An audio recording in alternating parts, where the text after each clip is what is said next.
Matinding dagok ang naranasan ng elite na puwersa ng abyasyon ng Rusya mula simula ng digmaan. Habang mainit na pinag-uusapan na yung Sabado, ika-2 ng Mayo, 2026, ayon sa mga autoridad ng Ukraine, tinamaan ng mga drone ng mga fighter jet sa loob ng base ng impapawid ng Chagol sa reyon ng Chelyabinsk, mga 1,700 kilometro mula sa hangganan ng Ukraine. Gamit ang mga imaheng satellite at pahayag ng militar, ipinapakitang naabot ng Ukraine ang distansyang akala ng Moscow ay ligtas. Kukuwento ko lahat yan sa'yo pero siguradong gusto mong mag-subscribe sa channel para updated ka sa real-time na impormasyon at mataas na kalidad ng pamamahayag ayon sa pamantayan ng kredibilidad, Milson Alves. Ayon sa punong himpilan ng Ukraine at kay commander ng puwersa ng mga sistemang hindi pinapatakbo, Robert Magyar-Brov. Tinamaan ng mga drone ng Ukraine ang mga mahalagang eroplano ng Russia, kabilang ang mga fighter jet Su-57 at hindi bababa sa isang Su-34. Ibinunyag ang impormasyon tungkol sa eroplanong tinamaan noong ika-25 ng Abril. Ang Ukraine, gaya ng nakagawian sa ganitong mga kaso, ay sinubukang bawasan ang pampublikong epekto ng operasyon. Ngunit ang mga imaheng satellite at ang sumunod na galaw sa bakuran ng base ay nagdulot ng matinding pagdududa sa bersyon ng Moscow.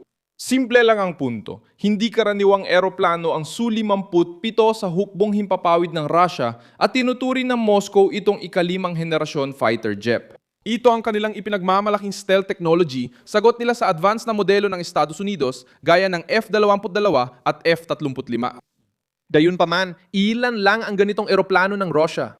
Ayon sa mga kamakailang pagtataya, kakaunti lang ang mga eroplanong nasa operasyon, habang may ibang pagsusuri na nagsasabing nasa pagitan ng 32 at 42 unit ang nagawa o available sa iba't ibang kondisyon. Ang anumang pagkawala o seryosong pinsala ay hindi lang kawalan sa militar, kundi direktang dagok din sa imayng ipinapakita ng Kremlin. Diyan nakasalalay ang bigat ng pag-atake.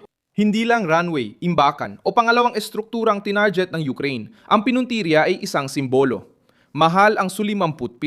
Mahirap itong gawin. Nakasalalay ito sa base industrial na pinapahirapan ng mga parusa at hindi madaling mapalitan.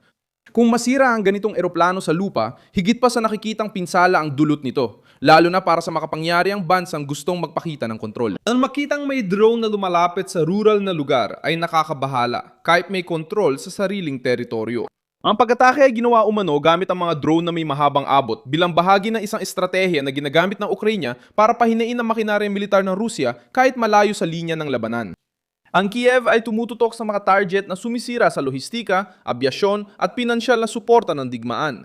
Ang estratehiyang ito ay hindi kailangan ng pagsakop ng teritoryo ngayon dahil iba ang layunin nito. Pilitin ng Rusya na ikalat ang depensang panghimpapawid nila sa napakalawak na lugar. Protektahan ng mga refinerya, base militar, pabrika, pantalan at mga paliparang militar ng sabay-sabay.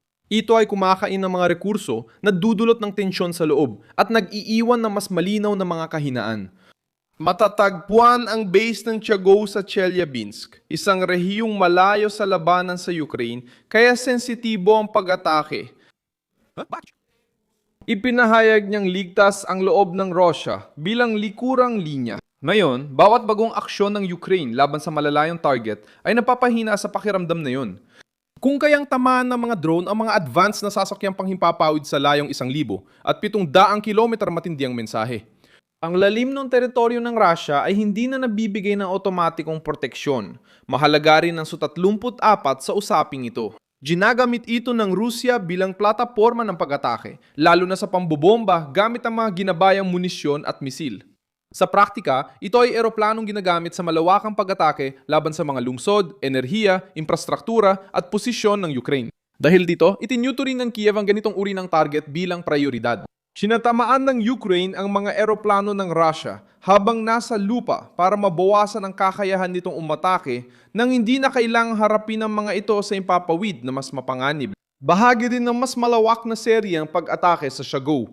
Nito mga nakaraang araw, muli rin inatake ng Ukraine ang mga pasilidad ng enerhiya sa Russia. Unda-unda na terminal ng Tuapse sa Dagat Itim ay tinamaan na sa ika-4 na pagkakataon sa loob lamang ng mahigit 2 linggo ayon sa Associated Press at Reuters. Mahalaga ang lugar na ito sa daloy ng langis ng Russia at kita na tumutulong sa Moscow suportahan ang digmaan. Ipinapakita ng paulit-ulit na mga pag-atake na hindi lang basta pinsala ang nais ng Kiev. Gusto nilang panatilihin ang presyon sa pananalapi, lohistika at kumpiyansa ng Kremlin. Tumugon ang Russia ng mas maraming atake laban sa Ukraine. Noong Mayo 1 naglunsad ang Moscow ng opensiba gamit ang mga drone na tumama sa Ternopil, Cherkasy, Vinnytsia at Odessa. Ipinapakita ng datos na ang digmaan ay nasa yugto ng tuloy-tuloy na pag-ubusan ng lakas sa himpapawid gamit ang mga drone bilang pangunahing kagamitan ng magkabilang panig. Ngunit may isang mahalagang pagkakaiba. Habang winawasak ng Moscow ang infrastruktura ng Ukraine, tinatarget naman ng Kiev ang mga bahagi na nagpapalakas sa kakayahan ng Russia sa pag-atake. Malakasan ang epekto sa politika ng pag-atake sa Chagul dahil ipinapakita ng Ukraine na kaya silang atakihin ng Russia, pero maaari rin ng Russia na tamaan kung saan ito pinakamasasaktan. At sa pagkakataong nito, hindi basta-basta ang tinarget. Ang target ay ang abansadong abyasyon ng Russia. Eksakto ang sektor na ginagamit ng Moscow para ipakitang sila pa rin ang leader sa teknolohiyang militar. Ang percepsyong ito ay may epekto sa mga kaalyado, mga bumibili ng armas at sa mismong pamunuan ng Russia. Mayroon din praktikal na epekto ito sa larangan ng labanan. Kapag inilipat ng Russia ang depensa sa himpapawid para sa malalayong base, humihina ang proteksyon ng ibang lugar. Kung itatago ang eroplano sa saradong estruktura, mahirap ang mabilis na operasyon. Kung ayusin nila ang komplikadong sasakyang panghimpapawid, gagasto sila sa pyesa, oras ng tekniko at espesyalistang manggagawa. Sa isang digmaang Ruso, mahalaga ang mga detalyeng ito. Hindi lang sa isang pagsabog ng gagaling ang tagumpay. Nanggagaling ito sa pag-ipon ng mga gastos na hindi kayang palitan ng kalaban sa parehong bilis. Pinatitibay ito ng mga kamakailang pangyayari ang ganitong paraan. Noong Hunyo 2025 na isagawa na ng Ukraine ang Operasyon Sapot ng Gagamba, isang aksyon laban sa mga base ng Rusya na tumama sa mga strategic bomber na ginagamit para magpakawala ng mga long-range missile. Hunyo 2025. Estimaram na época que 10 aviões tinaman ng Ukraine noong Hunyo sa Operasyon Sapot ng Gagamba ang mga base ng Rusya na may strategic bomber at ginagamit sa pagpapakawala ng long-range missile. Operasyon laban sa mga strategic bomber ng Rusya na naglalabas ng long-range missile. Tinaman ng Ukraine ang mga bomber ng Rusya na ginagamit para magpakawala ng mga missile. Noong Hunyo, isinagawa ang Operasyon Sapot kung saan tinamaan ng Ukraine ang mga base ng Rusya. Patuloy na sinusuri ng ating mga eksperto ang mga base ng Rusya. Noong Hunyo, nagsagawa ng aksyon ng Ukraine laban sa mga bomber ng Rusya na ginagamit para magpakawala ng mga long-range na missile. Noong Hunyo, isinagawa ng Ukraine ang operasyong Sapot ng Gagamba laban sa mga strategic bomber ng Rusya. Noong Hunyo, nagsagawa ng aksyon ng Ukraine laban sa mga bomber ng Rusya na ginagamit para mapakawala ng mga long-range na missile. Tsinaman ng Ukraine ang mga bomber ng Rusya na ginagamit para mapakawala ng mga long-range na missile. Operasyon ng Ukraine laban sa mga target ng Rusya na may malayong abot. Sa Israel, nakilala siya sa pag-atake sa mga estratehikong target bago pa man lumaki ang mga banta. Ginamit ng Estados Unidos ang malalayong operasyon para wasakin ang mga sentro ng komando, mga radar at mga estruktura militar bago ang mas malalaking kampanya.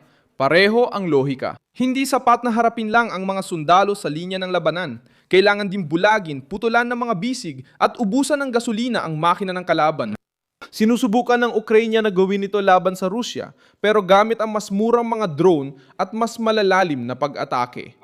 Sunod-sunod ang mga pangyayari. Nasusunod na refineria, mga pantalang ginigipit, inaataking estasyon ng langis, mga bomber na tinamaan na noon, at ngayon mga stealth fighter ang tampok sa balita. Malaki pa rin ang kapangyarihang militar ng Rusya, malakas pa rin silang umatake, at patuloy pa rin silang nagdudulot ng matinding pagkawasak sa Ukraine. Lalong humihina ang ideya na protektado ang kanilang likurang linya at sinusubukan ng Kyiv na gawing pampulitikang kalamangan ang kahinang ito. Sa pagpapakita na kaya nilang tama ng Chelyabinsk, nagpapadala ng mensahe ang Ukraine sa Moscow, sa Europa at sa Washington.